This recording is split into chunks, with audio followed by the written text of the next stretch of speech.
Assalamu alaikum dear students, this is Reham Rahman and I'm a computer science teacher for grade 9. Our today's topic is formation of an algorithm. So dear student, जैसा कि आपको बताया हमारा आज का topic है formulation of an algorithm. आज के टॉपिक के मूव करने से पहले let's have a quick recap of our last lecture. Last lecture में हमने देखा था इंट्रोडक्शन ऑफ एल्गोरिथम और उसकी डेफिनेशन देखी थी. That is a set of instructions to solve a problem. कोई भी ऐसा सेट ऑफ इंस्ट्रक्शंस जो हमें रिक्वायर्ड होता है to solve a problem step by step, उसको हम एल्गोरिथम कहते हैं. फिर हमने देखा what is the role of algorithm in problem solving. Problem solving में हमारे पास एल्गोरिथम के रोल जो है वो बहुत इंपॉर्टेंट है, बिकॉज इससे हमें पता चल जाता है कि हम कितने स्टेप्स में अपना जो भी टास्क है वो परफॉर्म कर लेंगे, कितने स्टेप्स में हमारी जो प्रॉब्लम है वो सॉल्व हो रही है, पर स्टेप हमें कितनी कोई रिक्वायरमेंट है टाइम की, और जो हमारे पास एक क्लियर होगा स्टेप बाय स्टेप इंस्ट्रक्शंस होंगी किसी भी प्रॉब्लम को सॉल्व करने के लिए, तो उसके लिए हमें आसानी हो जाएगी उसके सोल्यूशन की तरफ मूव करने के लिए. दैट्स वाई प्रॉब्लम सॉल्विंग में एल्गोरिथम बहुत इंपॉर्टेंट रोल प्ले करता है. लास्टली हमने देखे थे कि what are the characteristics of a good algorithm, जिसमें हमने देखा कि एल्गोरिथम के steps should be well defined, clear, without any ambiguity. Well defined input होनी चाहिए हमारे पास, वेल डिफाइंड आउटपुट होनी चाहिए, फिनिट नंबर ऑफ स्टेप्स होने चाहिए, और हमने ये देखा कि फिर उसमें हमारे पास जो फिजिबिलिटी है एल्गोरिथम के स्टेप्स की वो बहुत मैटर करती है. और एक अच्छा एल्गोरिथम तभी होता है जब वो लैंग्वेज इंडिपेंडेंट हो, हमारे पास ये आसानी हो कि हम अपनी उस एल्गोरिथम को किसी भी लैंग्वेज में कन्वर्ट कर देंगे तो आउटपुट सेम ही रहेगी, वही आउटपुट आएगी जो हम चाह रहे हैं. सो ये तो था एक क्विक रीकैप हमारे प्रीवियस लेक्चर का. Let's move towards our today's topic, that is formulation of algorithm. We use different notations, जिनको आप keywords भी कह देते हैं, to develop, to write an algorithm. जिस तरह हमने फ्लो चार्ट्स में डिस्कस किए थे कि जब हम फ्लो चार्ट डेवलप करते हैं तो हम डिफरेंट सिंबल्स यूज़ करते हैं फ्लो चार्ट में. इसी तरह एल्गोरिथम डेवलप करने के लिए हम सिंबल्स नहीं, हम नोटेशंस यूज़ करते हैं. उन नोटेशंस को आप कुछ कीवर्ड्स भी कह सकते हैं. ऐसे वर्ड्स जो कि हमें आसानी से समझ आ जाते हैं, हम नॉर्मल यूज़ करते हैं, उनका हमें मतलब पता होता है. That notations are use in developing an algorithm. इसमें कोई सिंबल्स यूज़ नहीं होते, इसमें सिर्फ नोटेशंस यूज़ होती हैं, कुछ कीवर्ड्स यूज़ होते हैं जिससे हमें पता चल जाता है कि इस स्टेप में हम क्या परफॉर्म करने लगे हैं. तो आज हम डिस्कस करेंगे उन नोटेशंस को. Let's discuss it. सो ये हैं हमारे पास नोटेशंस जो हम यूज़ करेंगे एल्गोरिथम बनाते हुए. सबसे पहले है स्टार्ट. जैसे कि हमने फ्लो चार्ट में डिस्कस किया था कि हम स्टार्टिंग उसका जो हमारे पास सिंबल होता था that Oval shape, that was called terminal. इसी तरह ही जब हम एल्गोरिथम डेवलप करते हैं तो जो नोटेशन हम स्टार्ट के लिए यूज़ करते हैं उसमें हम स्टार्ट ही लिखते हैं. That is start. That shows कि ये हमारा स्टार्टिंग पॉइंट है एल्गोरिथम का, यहाँ से हम अपना एल्गोरिथम स्टार्ट कर रहे हैं. Then comes input. हमने जब भी ये वर्ड यूज़ करेंगे, जब ये नोटेशन यूज़ करेंगे, दैट शोज़ कि यहाँ पर अब हम इनपुट ले रहे हैं यूज़र से. यूज़र इनपुट करेगा डेटा और उस डेटा को हम मेमोरी में, कंप्यूटर मेमोरी में स्टोर कर देंगे. Then comes set. इस नोटेशन को हम यूज़ करते हैं, इस कीवर्ड को हम यूज़ करते हैं जब हमने किसी भी मेमोरी को जो हमने सेव की है कंप्यूटर में उसको कोई नाम वैल्यू देनी हो, या उस एग्जिस्टिंग वैल्यू को हमने अपग्रेड करना हो, उसमें कुछ चेंज करना हो, तब हम ये सेट की नोटेशन यूज़ करते हैं. Then comes if else. If else जैसे आपको पढ़ते ही पता चल गया होगा, इट्स अ कंडीशन. जहाँ पर भी हमें कंडीशन अप्लाई करनी हो अपने एल्गोरिथम में, for example if A is greater than B, if 1 is equals to 1, तब हम ये if else को यूज़ करते हैं. That shows कि यहाँ पर अब कंडीशन आ रही है. जैसे हमने फ्लो चार्ट्स में देखा था, जब हम कंडीशन करते हैं तो हम वो डिसीजन का डायमंड शेप सिंबल यूज़ करते हैं. इसी तरह ही एल्गोरिथम में जब हमने कोई बताना हो कि यहाँ पे कंडीशन आ रही है, यहाँ पे हमें कोई डिसीजन लेना है, तो हम जो नोटेशन यूज़ करेंगे that is if else. Then we have a notation that says go to. Go to हम तब यूज़ करते हैं जब हमें कुछ ट्रांसफ़र करना हो कंट्रोल किसी और स्टेप को, या हमने कोई चीज़ रेपिटेशन में करनी हो, एक लूप परफॉर्म करना हो. ऐसी एग्जांपल्स हमने फ्लो चार्ट में भी देखी थी कि जब हमने रेपिटेशन करनी होती है तो जब हमने फ्लो को अपने बॉटम टू टॉप में लेकर जाना है, वो क्या करना है. एल्गोरिथम में हम यूज़ करेंगे this notation go to. Flow charts में हमने यूज़ की थी इस फ्लो को दिखाने के लिए फ्लो लाइंस और एरोज़ के. पता चल जाता था एरो हेड जिस तरफ जा रहा है हमारा फ्लो फ्लो चार्ट का उस तरफ मूव कर रहा है। यहाँ पर क्योंकि हम कोई सिंबल यूज़ नहीं कर रहे हैं, हम नोटेशंस यूज़ कर रहे हैं, तो हम नोटेशन यूज़ करेंगे गो टू, जिससे पता चलेगा कि अब हम कोई स्टेप लूप में करने लगे हैं। उसके लिए हम नोटेशन यूज़ की है go to. Then we have output notation. Output notation use होती है जब हमने डिस्प्ले करनी है आउटपुट यूज़र को, उसके लिए हम यूज़ करेंगे output. And last one is end. जब हमने अपने एल्गोरिदम को एंड करना है, that is the ending point of our algorithm, तब हम यूज़ करेंगे इस नोटेशन को एंड को, जिससे हमें पता चल जाएगा अब हमारा जो एल्गोरिदम है उसके सारे स्टेप्स कंप्लीट हो गए हैं, this was the last thing, और हमारा एल्गोरिदम एंड हो गया है। तो ये थी नोटेशंस और कीवर्ड्स जिनको यूज़ करके हम किसी भी एल्गोरिदम को डेवलप करते हैं। Now let's do some examples of algorithm, कि हमारे पास कोई प्रॉब्लम स्टेटमेंट है तो उसकी प्रॉब्लम को हम कैसे एल्गोरिदम की फॉर्म में सॉल्व करेंगे। यही वाली प्रॉब्लम्स हमने फ्लो चार्ट में भी यूज़ की थी, उनके हमने फ्लो चार्ट्स डेवलप किए थे। सेम प्रॉब्लम्स हम लेंगे और उन प्रॉब्लम को हम करेंगे, उसका बनाएंगे एल्गोरिदम। तो first problem that we are going to solve is to find the sum, product and average of 5 given numbers. If you remember, ये पहली एग्जाम्पल थी जो हमने फ्लो चार्ट में भी यूज़ की थी, उसका हमने फ्लो चार्ट डेवलप किया था। अब उसी एग्जाम्पल को अब हमने उसका एल्गोरिथम डेवलप करना है। And how we will develop that, सबसे पहले लेंगे हम अपना स्टेप 1, दैट इज स्टार्ट। हमने बताया था कि जब हमने अपना स्टार्टिंग पॉइंट बताना है तो हम नोटेशन यूज़ करेंगे स्टार्ट को।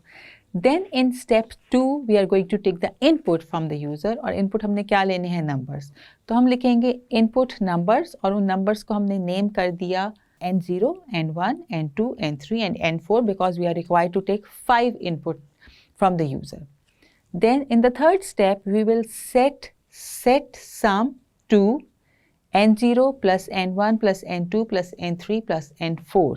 यहाँ पे हमें पता चल गया कि हमने जो सम लेना है, because we are required to find the sum of the 5 given numbers. तो इस स्टेप में, स्टेप नंबर 3 में, हमने इन 5 नंबर्स का जो यूज़र ने एंटर किए थे उसका सम लिया और उसकी वैल्यू को हमने सेट कर दिया किसमें, सम के अंदर, सम के नाम से जो हमने मेमोरी स्टोर की है अपने कंप्यूटर सिस्टम में। Then in the fourth step we are going to set product to n0 into n1 into n2 into n3 into n4। अब हमने प्रोडक्ट फाइंड आउट करना था उन 5 नंबर्स का, हमने उनको मल्टीप्लाई किया और जो आंसर आया, जो वैल्यू थी, उसको हमने स्टोर कर दिया प्रोडक्ट के उस नाम के अंदर, जो कि हमने प्रोडक्ट के नाम से वैल्यू स्टोर की है, मेमोरी स्टोर की है अपने कंप्यूटर सिस्टम में, और उसमें वो वैल्यू सेट हो गई। Then in the fifth step we are going to set the average of the 5 numbers. Set average to, हमने उन 5 नंबर्स को प्लस किया और डिवाइड कर दिया 5 से, तो विल गेट द एवरेज, और उसकी जो भी हमारे पास अमाउंट आई हमने उसको एवरेज में सेट कर दिया। In the sixth step we are going to show the output to the user. हमने किया आउटपुट सम प्रोडक्ट एवरेज, और the last step we are going to end our algorithm. इन steps को, बहुत ही simple से steps थे, हमें बहुत आसानी से पता चल रहा है कि ये इस एल्गोरिदम में हम क्या कर रहे हैं। इसमें कोई ऐसी चीज़ नहीं है जो कि हमें समझ नहीं आ रही, कोई ऐसा सिंबल नहीं है जो हमें भूल गया है कि क्या काम परफॉर्म कर रहा है।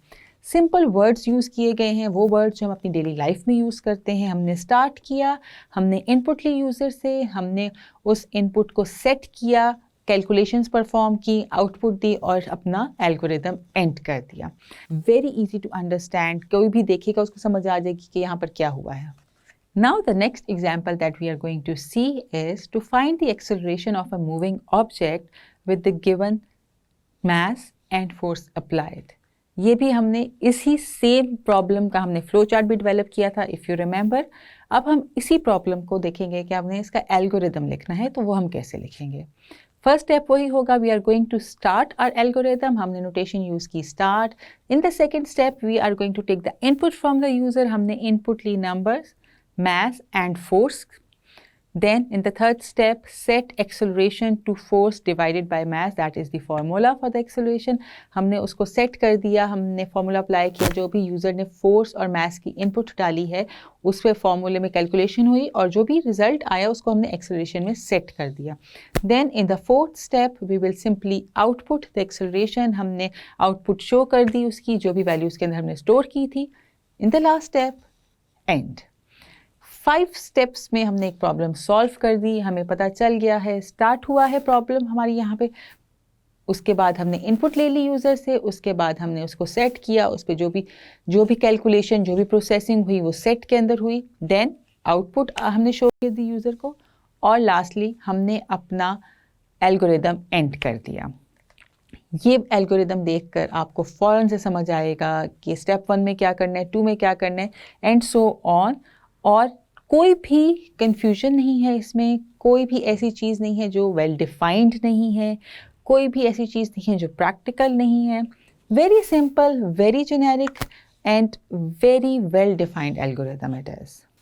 Now let's have a look on another problem that we are going to solve is, and the problem statement says we are required to calculate the average of 3 numbers 25, 45 and 65, and we have to write an algorithm with these fixed numbers to calculate and display the average values.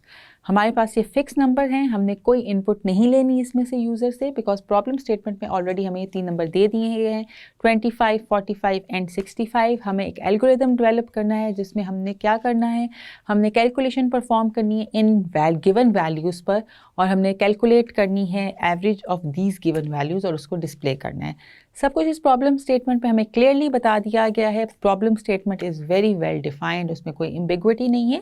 So let's move towards developing the algorithm of this one.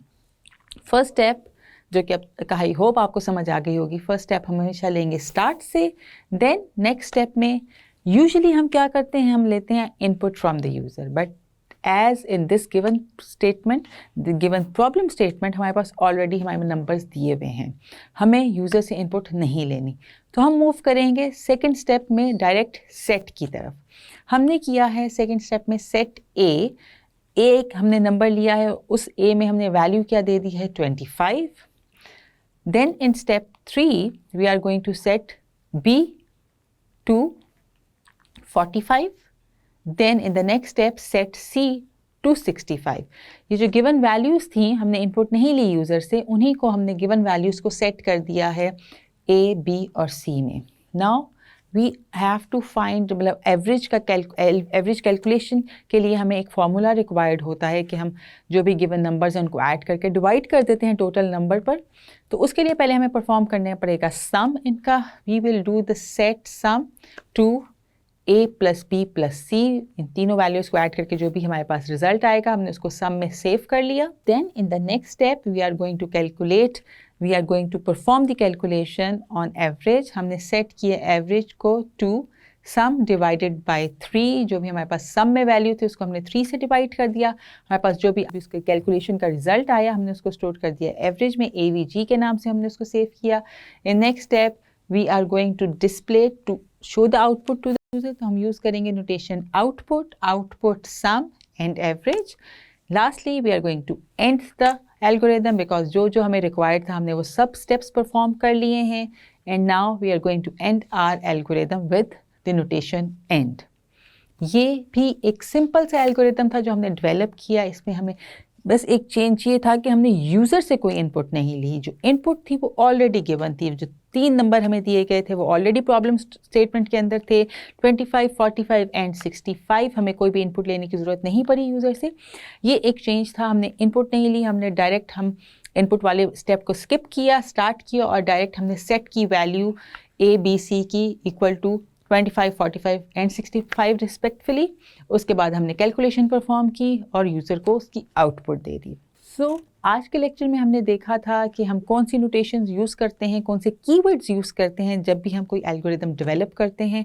इसमें कोई symbols use नहीं होते, इसमें हमारा normal life में use होने वाली language में से हमने कुछ कीवर्ड्स लिए हुए हैं जिनको पढ़ के आपको फ़ौरन समझ आ जाती है कि ये वाला स्टेप में हम क्या करना चाह रहे हैं।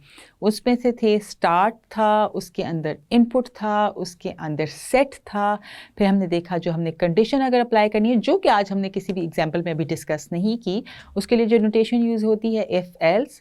एंड फिर हमने रिपीट स्टेप्स करने हैं तो उसके लिए गो टू की नोटेशन, फिर आउटपुट शो करने के लिए आउटपुट, और लास्ट में जब हमने बताना है कि हमारा एल्गोरिथम ख़त्म हो गया है, वी यूज़ द नोटेशन और you can say the keyword that is end. So dear students, ये तो था हमारा आज का लेक्चर। उम्मीद करती हूँ आपको अच्छे से समझ आया होगा। हम इंशाल्लाह मिलेंगे अपने नेक्स्ट लेक्चर में। तब तक के लिए अपना ख्याल रखिएगा। अल्लाह हाफिज़।